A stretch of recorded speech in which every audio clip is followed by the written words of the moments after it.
नमस्कार प्यारे विद्यार्थियों। आज हम कक्षा 7वीं की जो बुक है उसमें से औरतों ने बदली दुनिया जो टॉपिक है उसके बारे में पाठगत प्रश्नों पर जो प्रश्नोत्तरी है उसका अभ्यास करेंगे। तो उसमें से जो पहला प्रश्न है, किस प्रकार के व्यवसायों में स्त्रियों की अपेक्षा पुरुष अधिक हैं? तो इसका उत्तर है पुलिस, सेना, ड्राइवर, पेट्रोल पंप के कर्मचारी, रेलवे व वायुयान के पायलट, व्यापार, किसान, वैज्ञानिक, औद्योगिक मजदूर आदि व्यवसायों में स्त्रियों की अपेक्षा पुरुष अधिक हैं। फिर दूसरा क्वेश्चन है, नर्स के काम में महिलाओं की संख्या अधिक क्यों है? तो इसका उत्तर है महिलाएं अच्छी नर्सें हो सकती हैं क्योंकि वे अधिक सहनशील और विनम्र होती हैं। इसे परिवार में स्त्रियों की भूमिका के साथ मिलाकर देखा जाता है। रोगियों को जो रोग से पीड़ित हैं उन्हें घर जैसा स्नेह मिलना चाहिए जो कि नर्स के रूप में महिलाओं में मौजूद होता है। तीसरा, महिला किसानों की संख्या पुरुषों की तुलनात्मक रूप से कम है, यदि है तो क्यों? इसका उत्तर, किसानों की खेती का काम कठिन होता है, जैसे हल चलाना, कुदाल चलाना, बोझा ढोना आदि। इन कामों की महिलाओं की अपेक्षा पुरुष आसानी से कर पाते हैं। महिलाओं को इन कामों में मुश्किल होती है क्योंकि महिलाओं का शरीर पुरुषों की अपेक्षा नाजुक होता है, इसलिए महिला किसानों की संख्या पुरुषों की तुलना में कम है। फिर चौथा प्रश्न है जो इस प्रकार है, पुस्तक के वाक्यांशों के आधार पर प्रश्नों के उत्तर दीजिए।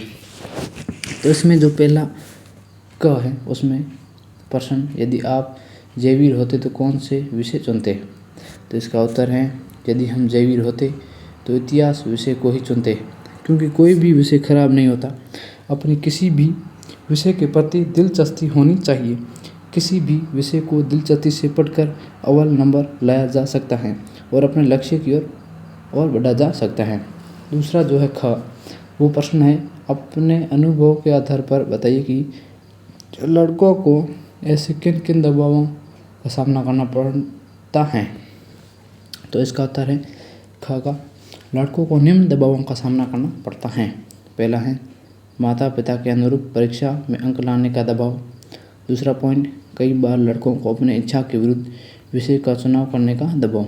तीसरा पॉइंट, लड़कों पर एक अच्छी नौकरी हासिल करने का दबाव। पांचवा क्वेश्चन प्रश्न इस प्रकार है, प्यारे विद्यार्थियों, माध्यमिक स्तर पर कितने बच्चे स्कूल छोड़ देते हैं? तो आप इस चैनल को ज़्यादा से ज़्यादा सब्सक्राइब करें, शेयर करें, लाइक करें, कमेंट ज़रूर करें। अच्छा लगे तो वीडियो को शेयर करें। तो इसका उत्तर है पांचवे का, माध्यमिक स्तर पर लगभग 52% बच्चे स्कूल छोड़ देते हैं, जिनमें 57% अनुसूचित जाति के लड़के, 69% अनुसूचित जनजाति के लड़के शामिल हैं तथा 62% अनुसूचित जाति की लड़कियां और 71% अनुसूचित जनजाति की लड़कियां स्कूल बीच में ही छोड़ देती हैं। छठा प्रश्न, शिक्षा के किस स्तर पर आपको सर्वाधिक बच्चे स्कूल छोड़ते हुए दिखाई देते हैं?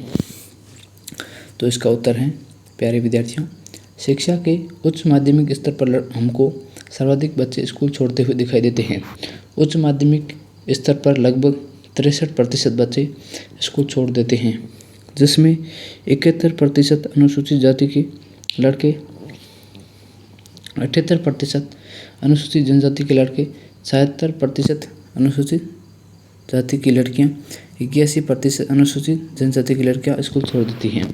सातवां प्रश्न, आपके विचार में अन्य सभी वर्गों की तुलना में आदिवासी लड़के लड़कियों को विद्यालय छोड़ने की दर अधिक क्यों है?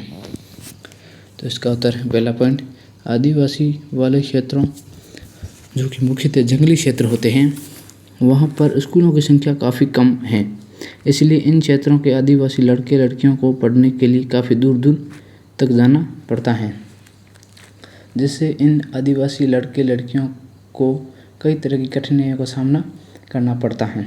दूसरा पॉइंट, आदिवासी लोगों में गरीबी काफ़ी अधिक है, इसलिए कुछ बच्चे पढ़ाई छोड़कर ही कमाने लग जाते हैं।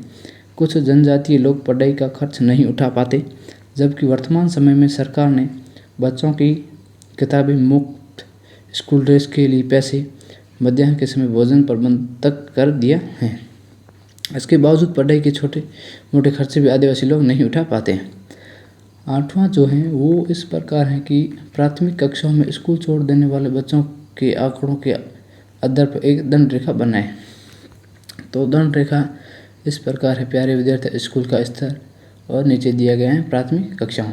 तो सभी लड़के हैं, स्कूल का स्तर है सभी लड़के जो हैं 34, अनुसूचित जाति के लड़के 37, अनुसूचित जनजाति के लड़के 49, सभी लड़कियां हैं 29, अनुसूचित जाति की लड़कियां 76, अनुसूचित जनजाति की लड़कियां 49। ये दिया हुआ प्रश्न में। तो इसका जो आंकड़ों पर आधारित दंडा रेखा है वो इस प्रकार है, आप देख लीजिए, आपको समझ आ जाएगा कि सभी लड़के हैं वो 30 पर हैं, ठीक है ना लड़के। फिर अनुसूचित जाति के लड़के हैं 40 पर, जो 0 से Y तक है ना, इसमें देख लो आप। उसके बाद अनुसूचित जाति के लड़के 50। अब लड़कियों का आप देखो कि जो हैं वो हैं 45 के आसपास हैं सभी लड़कियां, और अनुसूचित जाति की लड़कियां हैं वो 40, और अनुसूचित जनजाति की लड़कियां हैं वो है 50। अब जो प्रश्न अभ्यास जो पाठ्य पुस्तक से हैं इसके बारे में गौर से आप चर्चा करना और सुनना ध्यान से। पहला प्रश्न है, आपके विचार से महिलाओं के बारे में प्रचलित रूढ़िवादी धारणा कि वे क्या कर सकती हैं और क्या नहीं, उनके समानता के अधिकार को कैसे प्रभावित करती है। तो इसका जो उत्तर है वो पॉइंट पहला है, अधिकांश ग्रामीण क्षेत्रों में आज भी लड़कियां उतनी ही शिक्षा प्राप्त कर पाती हैं जितनी सुविधा उनके गाँव में उपलब्ध होती हैं। उन्हें प्राय आगे की शिक्षा प्राप्त करने दूसरे गांव अथवा शहर नहीं भेजा जाता।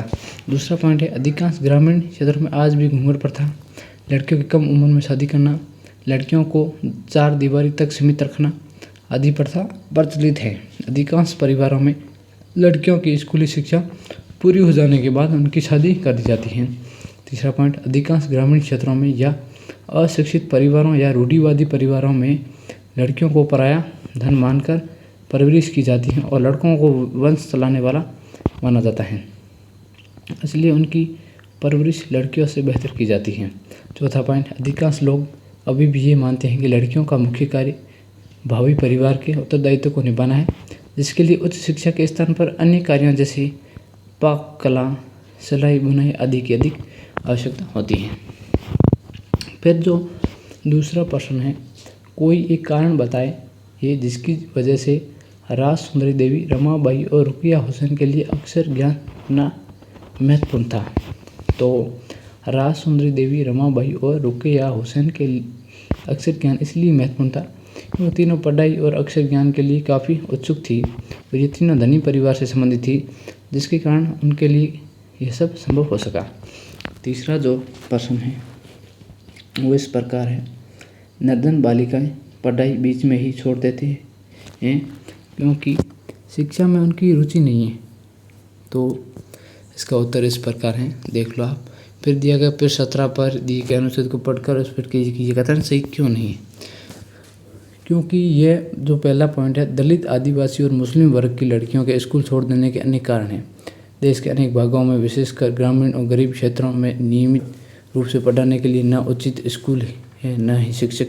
यदि विद्यालय घर के पास नहीं हो तो और आने ले जाने के लिए किसी साधन जैसे बस या वैन आदि की व्यवस्था न हो तो अभिभावक लड़कियों को स्कूल नहीं भेजना चाहते।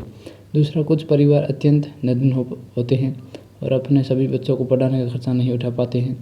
ऐसी स्थिति में लड़कों को प्राथमिकता मिलती है और लड़कियों को नहीं बढ़ाया जाता। तीसरा पॉइंट, बहुत से बच्चे इसलिए भी स्कूल छोड़ देते हैं क्योंकि उनके साथ उनके शिक्षक और सहपाठी भेदभाव करते हैं। अब जो चौथा प्रश्न है कि आप महिला आंदोलन द्वारा व्यवहार में लाए जाने वाले संघर्ष के 2 तरीकों के बारे में बता सकते हैं।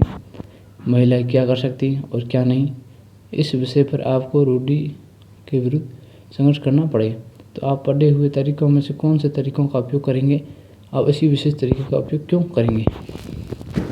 तो इसका उत्तर है, संघर्ष के 2 प्रमुख तरीके हैं। पहला, औरतों के अधिकारों के संबंधों में समाज में जागरूकता बढ़ाना। दूसरा, भेदभाव और हिंसा का विरोध करना। यदि हमें रूढ़ियों के विरुद्ध संघर्ष करना पड़े तो हम प्रयास करेंगे कि समाज में औरतों के अधिकारों के संबंध में जागरूकता फैलाया जाए, लोगों को ये बतलाया जाए कि महिलाएं भी समाज के अंग हैं और महिलाओं के विकास से ही परिवार और समाज का विकास हो सकता है। समाज को ये बतलाया जाए कि हमारे पूर्वज पढ़े लिखे नहीं थे, इसलिए उनके अंदर महिलाओं को लेकर संकीर्ण मानसिकता भी थी। अब हम संकीर्ण मानसिकता को छोड़कर महिलाओं से होने वाले भेदभाव को त्याग करें और एक आदर्श समाज का निर्माण करें। तो यही इसमें आगे नेक्स्ट क्लास देखेंगे। धन्यवाद प्यारे विद्यार्थियों।